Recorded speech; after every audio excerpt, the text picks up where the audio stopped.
Hi. Okay, I have had several people ask me to make a video of some of this new PRI stuff I'm integrating into yoga. One of my big things that I'm into is using tests before and after I do an exercise or technique, so I can tell how my basic range of motion is doing and how my practice or my technique is affecting that motion. A lot of what I've learned is I went through yoga and walking and running and all the activities I like to do from my body being in a compensated position. So although I was looking like I was walking, which includes adduction, abduction, flexion, and extension, really my body was extending my back often to get those actions to happen, and the articulation of the femur and the hip socket wasn't ideal. So this repositioning we're going to be doing with breath, our main focus is to help our body get into a more intelligent way of moving, more optimal way of moving. So when we just do our basic functions like moving around, we're not hurting ourselves. And then when we're doing our yoga practice, we're not doing it from a compensated place. Or when we're working out, we're not doing it from a compensated place.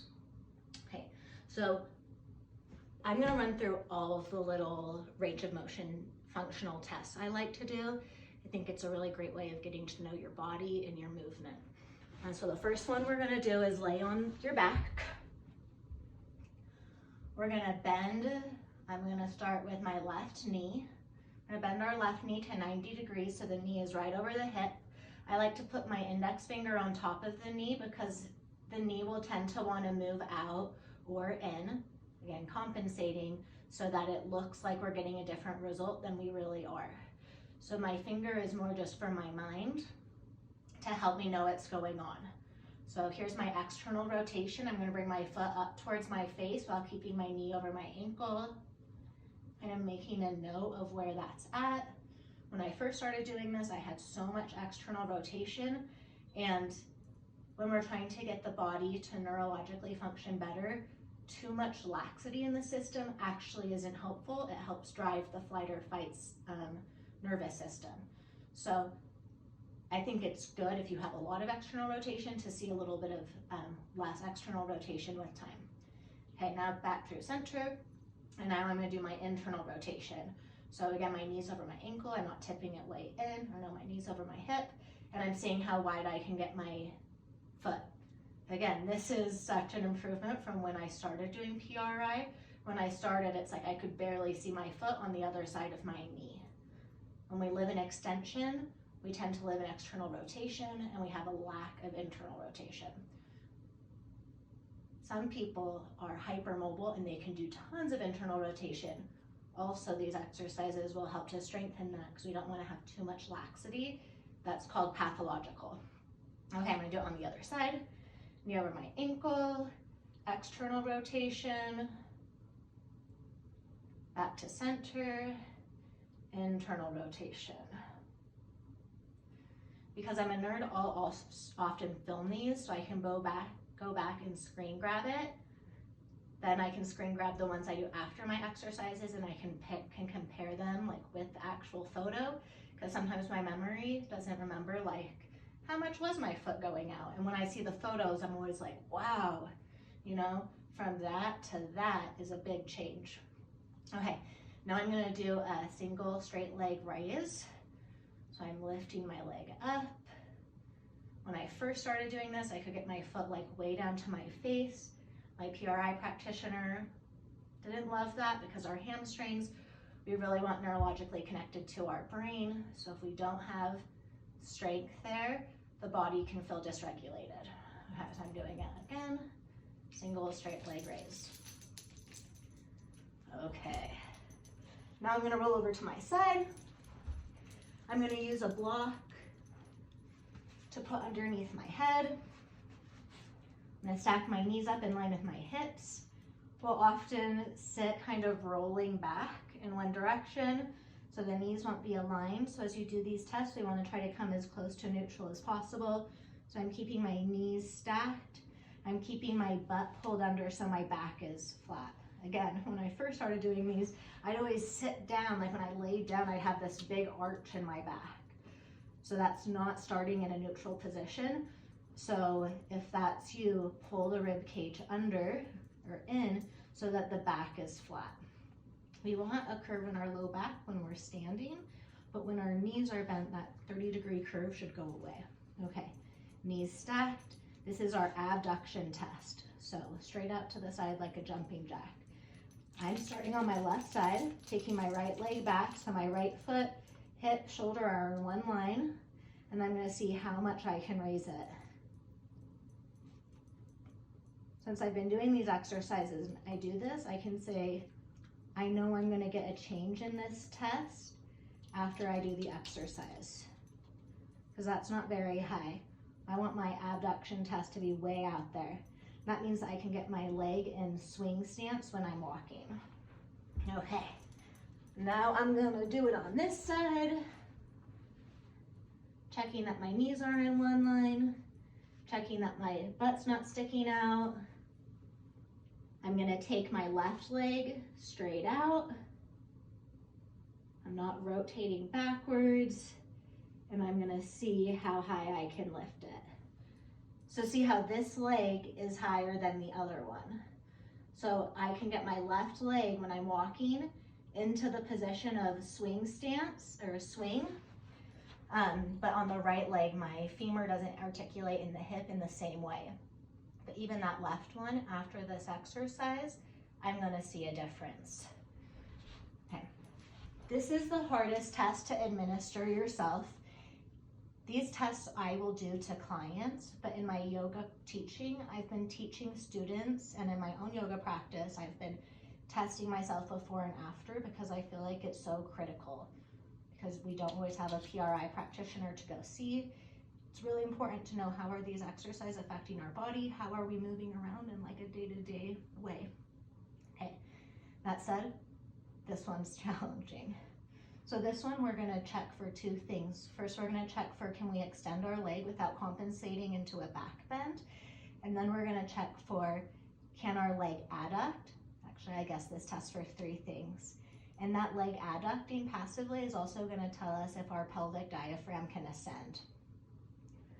Okay, so my hips are in one line, same starting position. I'm gonna lift my knee up a little bit or out, so that's abduction. Now I'm gonna start to take it into extension. And I'm checking if my hip can extend, not can my back extend. So I'm moving my leg back so that femur is articulating in the acetabulum, the hip socket, and I'm seeing, can I get my knee back in line with my hip without my back going into a back bend? Again, this is huge growth for me. So before, I could take my leg to about here before my rib cage would come forward and my pubis would come forward. So now I can get it into a place of extension without compensating into my back. Now, every time I'm here, dear Bob wants to go outside. She just went out. Okay, now I'm gonna see, can I adduct? Can I relax this hip? Helps me blow out through my lips. And can I let that hip adduct? Again, this is like so huge for me. When I used to do this, it would just like stick there. Still not all the way down, but really great. Okay, so that's telling me in that my right leg, I can get it to a position of stance. So my tests right now are telling me my left leg can swing and my right leg can stance. But ideally, what we consider good posture in PRI is the ability to alternate and reciprocate. So I don't want to just move through life with my right hip always being in standing phase and my left hip always being in swinging phase. I want to stand on my right foot when I'm standing, and I want to swing on my left leg when I'm swinging that foot through when I'm walking. And then when my left foot hits the ground, I want that foot to be able to, I want my hip to be able to go into stance, because now it's standing, and I want my right hip to move into swing. So right now my body's telling me that I'm not really walking through the world, I'm waddling, because I'm not getting that alternating and reciprocating motion. Okay, let's see this left leg. Laying on my left side, this left leg tends to be harder at this. Thumbs tucked under, knee up. So first checking extension, knee comes back. Being mindful of my rib cage and my pelvis not moving. When I get here, I always give myself a little pat on the back because this is growth for me. And then relaxing this hip. Can I let the knee drop? And I'm getting it past the midline, but I know that my knee can make it further past when it's in a better position. But that took a lot of time. And also my results, like I'm showing that they're improving, it's because it's recalibrating in my brain and my body is remembering to do this. Okay, so those are our hip measurements. Now we're gonna do our arm measurements. So my knees are bent, my butt's on the floor. I'm trying to not be in this extended position because I want to be in neutral. So if it feels like you have a lot of space under your back, try to pull the ribs down so the back is flat. I'm gonna start with my left arm. I'm gonna take it out to 90 degrees. I like to put my right hand on my shoulder to make sure I don't lift my shoulder up because that would be compensating. I'm gonna see how far my left hand will come down. I like to take my fingers down and see if I can touch the floor. Back up, now external rotation. I'm gonna see if I can take the back of my hand down without this rib lifting up. Do it on the other side. Hand down. Hand back. Okay, now overhead extension. Arm reaches up and then goes back. Okay, let me point this out. So we're trying to see if we can reach our arm up over our head without using extension. So this is similar to, can we extend our leg back without our pelvis going forward? This is, can I reach my arm up without my ribs coming up? Because once my ribs come up, the rest of the movement I'm getting is from my ribs compensating and not my shoulder having the ability to go overhead. Okay, actually let's start with the right arm. So right arm goes up, put your left hand on your right rib. Feel what's happening under this right, on this right rib, under your left hand. Palm faces towards the feet, start to lower your arm. And as my arm goes overhead, I can actually feel my right rib descend. So it's not compensating when my arm goes overhead. Now I'm gonna do it on my other side. I can already feel, just like with my hand on here, that this rib feels like it's naturally flared out more than my right. And I'm gonna start to lower. And it's not huge for me anymore, but like right about here, I can feel my left rib lifting up. Can you see that little lift up in order for me to get my hand overhead? Again, a test that will change. Here's another one that I don't do all the time, but it's one of the PRI tests. Shoulder abduction. So I'm gonna start laying on my side with my arm up towards the ceiling. I'm not gonna roll through my chest. I'm gonna keep my sternum facing towards this window, and I'm gonna see how far back, oh, I can feel my back go into that back bend there. How far back can I get my arm? I can kind of glance at it through my left eyeball, see where it's at. I'm gonna do my other side.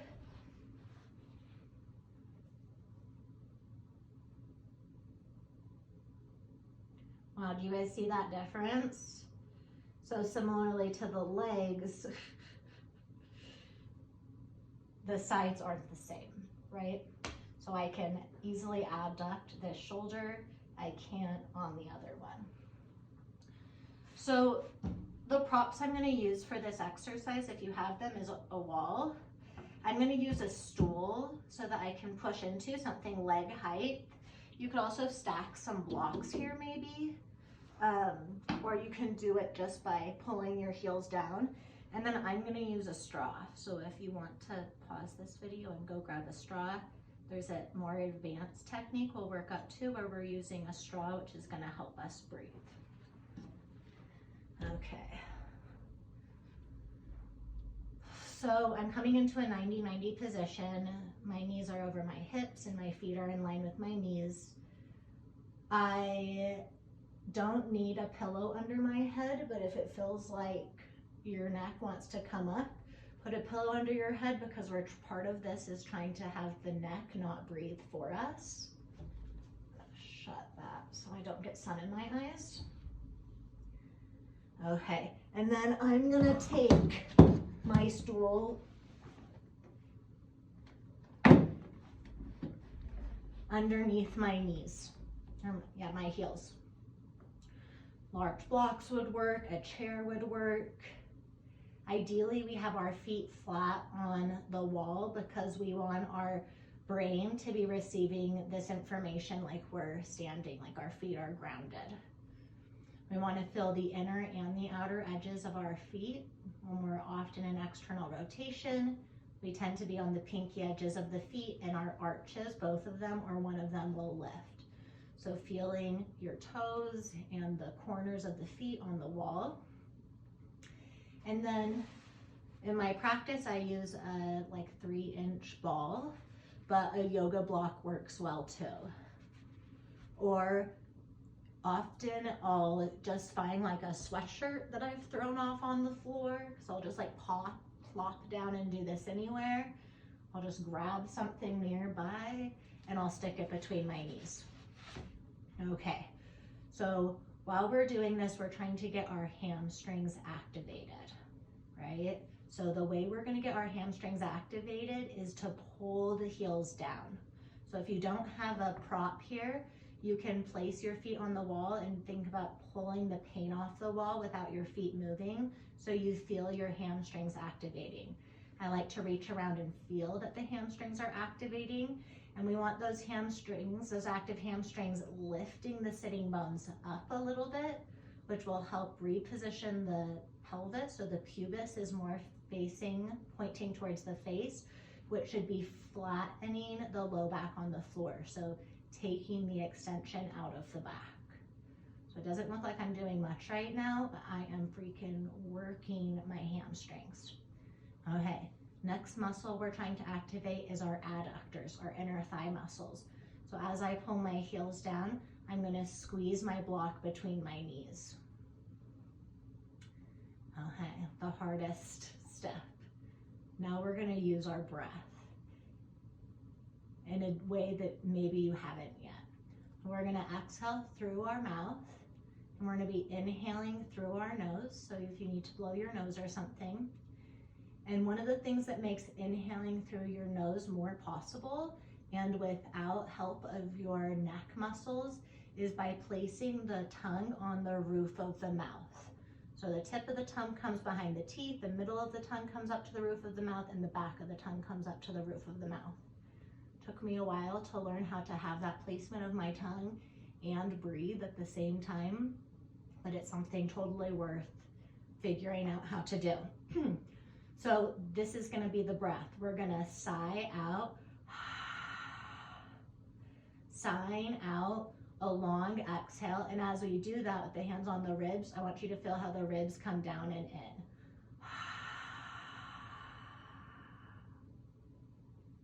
That's your side abs turning on. Try to keep them on without squeezing your six-pack muscles. Place the tongue onto the top of the mouth and take a slow or a quiet inhale through your nose that's not too slow. Not too long is probably the correct phrasing. Okay, long exhale through the mouth. Pausing at the bottom, tongue on the top of the mouth. Now that slow, shorter inhale. You can find a count that works for you. I like a long exhale, like 8 seconds.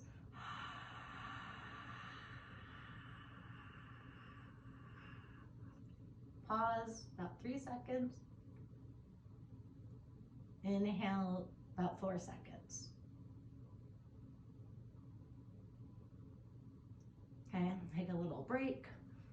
So we'll really do that in practice now. We're gonna take 5 rounds of breath. So again, the exhaling is gonna turn on the side abs. It's gonna help the hamstrings turning on. It's gonna reposition the pelvis. Where our diaphragm is gonna be coming into a position of work called the zone of apposition.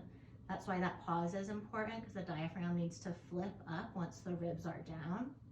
And then as we inhale, the diaphragm is going to descend down towards the pelvis. Instead of the belly coming up as you inhale, like a belly breath, or the chest elevating, I want you to feel the sides and the back expanding. The more you do this, the more you'll feel that stuff happening. Okay, so hamstrings are on, pulling the heels down. I'm squeezing my block together between my knees, and I'm gonna begin my breaths.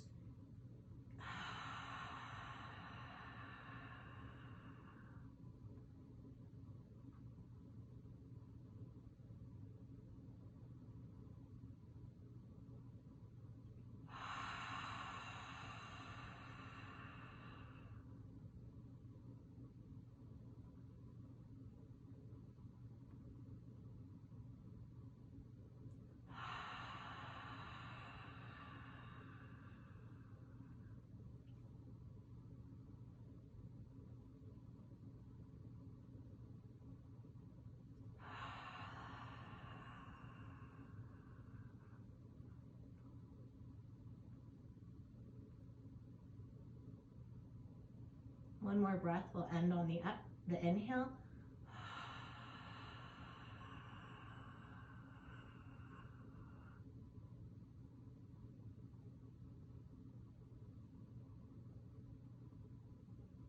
And release.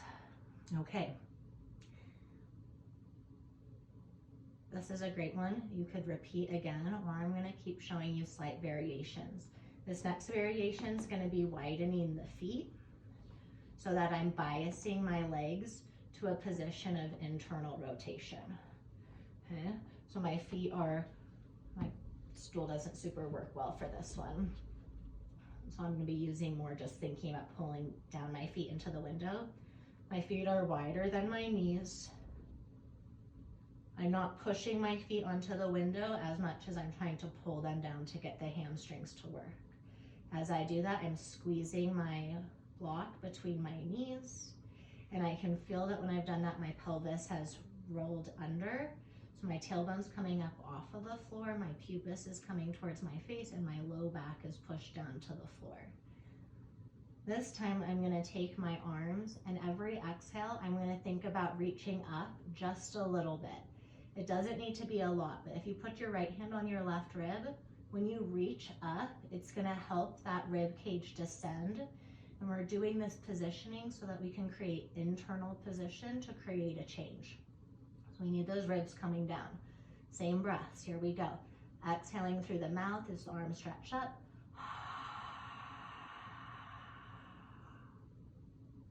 Tongue on the top of the mouth as you pause.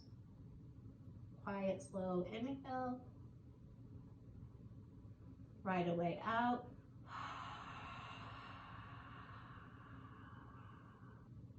Pause, tongue on the top of the mouth. Soft inhale. Exhale. It's nice to hear your exhales. Pause. And not hear your inhales.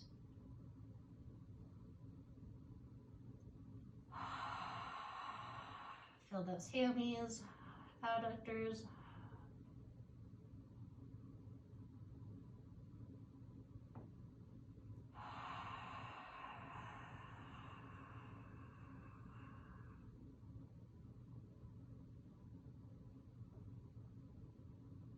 One more breath, we'll end on the inhale. All the air out.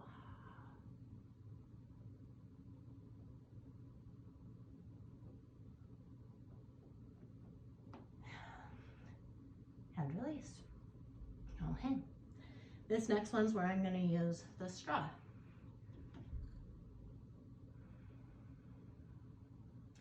So using the straw is going to help us force more air out on the exhale, and it's going to help the side abs engage more. The hard thing about the straw, and eventually we'll work up to a balloon, is that you push your tongue onto the top of the mouth still as the straw comes out, and you inhale through your nose. Okay? there's 2 arm positions. We'll try one of each. So the first one, we're gonna stretch our left arm down towards our side. So it's on the floor. This is just gonna help keep a little bit more strength on the left side of the body. So the straw is gonna come into the right hand, up into the mouth. We'll start with our exhale.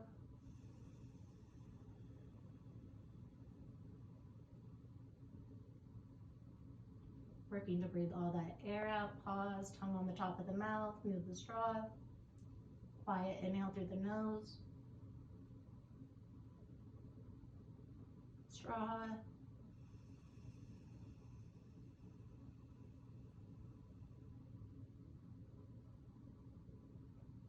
Pause, lips sealed.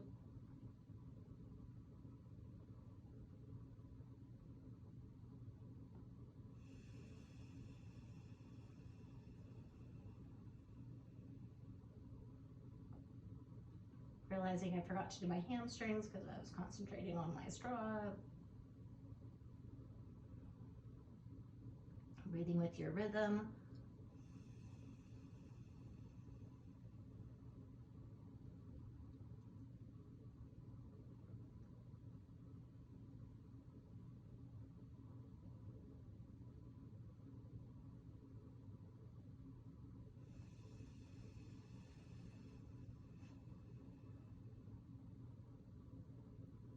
And end on your next inhale.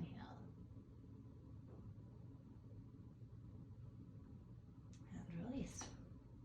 Okay, so now we're gonna work on lengthening the right side of the body. We're gonna take our right hand overhead with the elbow bent. If when you do that you feel a lot of tightness or the hand doesn't wanna come down, use a block and place your hand there. So that you're not straining to get the elbow down. And it's gonna be the same breath. So finding your hamstring strength. If you felt it lessening, really try to keep thinking of that. Squeeze the adductors, pull the heels down until you feel the pelvis pulling up. I'll do about 5 more of those breaths.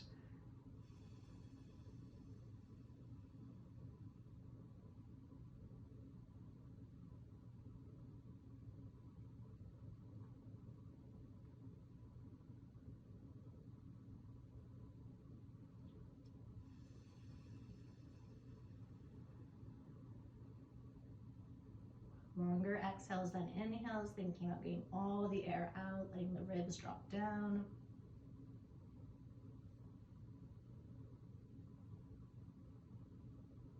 Quiet inhales.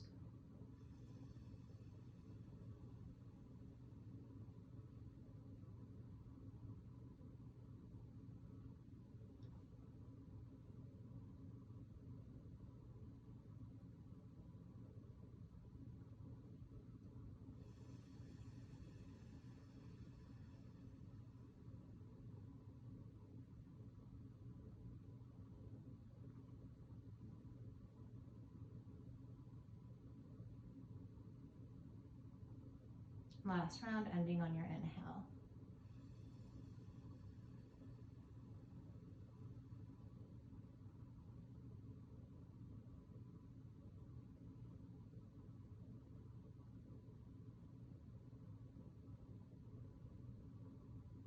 Really nice hand release.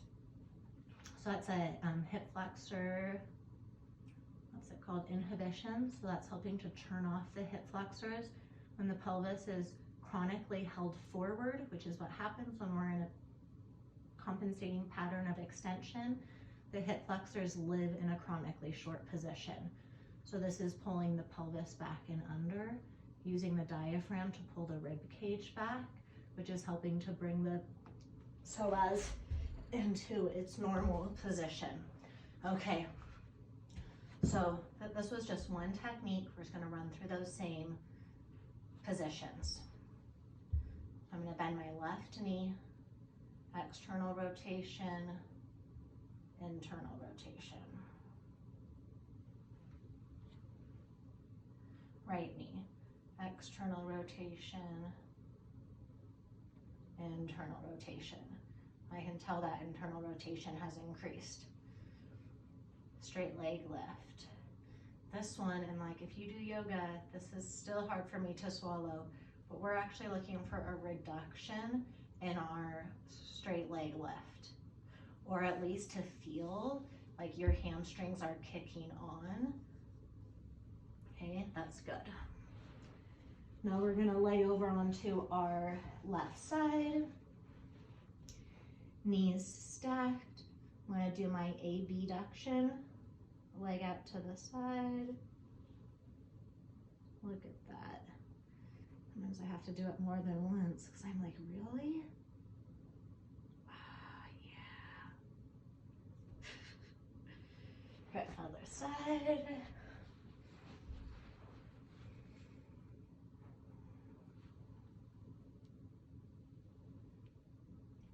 I can feel that that one goes up, like it just feels better.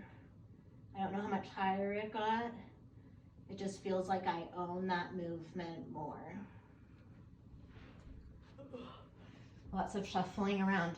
Okay, so when you're shuffling around, try to avoid the body's compensating pattern of like pushing yourself in a back bend to do it. We're trying to not push into that normal position that we often live in. Okay, the adduction drop test. I'm gonna lift my knee, or the extension test. Okay, take your knee back. I feel like I can get my knee even further back there because my pelvis is now in a different position and my ribs are still pulled in. My back isn't back bending.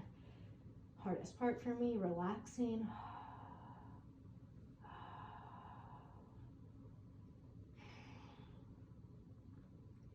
Like, that's winning for me. My leg can add up to the midline. Still some improvement could happen there, but progress, not perfection. Okay, not in a back bend. This is the harder side for me. Leg back, up, back. First, can I extend? I can, and again, like, it feels so much more natural for me to get my leg back here. And relaxing. That's pretty damn good for me. Okay, while we're on our side, we'll check our abduction test. Okay, so I'm on my side. I'm going to take my left arm up to the sky, keeping my sternum facing straight ahead. What? That's wild. That's so wild. It still surprises me. It's just like I've been stretching my shoulders for all these years. I feel like I just needed to breathe, to move pressure around, to change the position of the back of my rib cage so my scapula can articulate better and then my shoulder can move in that shoulder socket. Okay, sternum facing forward. I already had good abduction before, but I still have it there. Okay. Coming back, feet on the floor, pelvis pulled under, left arm out to the side, right hand checks it. So internal rotation. So this is why I like to reach my hand down the first time, because now my hand's not flat on the floor, but I can easily tickle the carpet. Okay. External rotation, other side, internal, and still touch the ground, external, left hand on the rib, palm faces forward. Try not to hit anything behind you. I can still feel it descending. Now this is the side where I tested that I couldn't do it before. And right there, I can feel my rib going down instead of lifting up. Trying to think if I did any other tests. I don't think I did. There's so many other tests we can do, or techniques we can do to help reposition. But this one's my favorite, especially for someone who walks or hikes or moves their legs forward and back, because, oh, I should have brought my pelvis up. If we're in that position where we're on stance in one leg and swing on the other, we're really just like waddling forward. We want to be able to stand, swing, stand, swing. So now that I can abduct on both sides from neutral, and I can adduct on both sides from neutral, and I can extend on both sides, I know that my pelvis should be able to do those movements and my femur should be able to do those movements without compensation. And it's through that compensation that hip replacements normally happen, especially with internal rotation. So this was a lot of talking, but I hope that was helpful. This is also a great place, I think, to then go do your yoga practice. You've repositioned, so you know that when you're doing your practice, you're not going to be coming at it from a compensating place in the beginning. And then after my practice, I'll do this one more time, retest again, because I just can't get enough of the testing to help tell me I'm on the right path. So that, because like our yoga practice will often put us back into a place of extension, which is fine. We like our yoga, but we want to come back and we want to be able to stand up off the mat and go live our life from a place of better positioning. Okay, thanks for watching.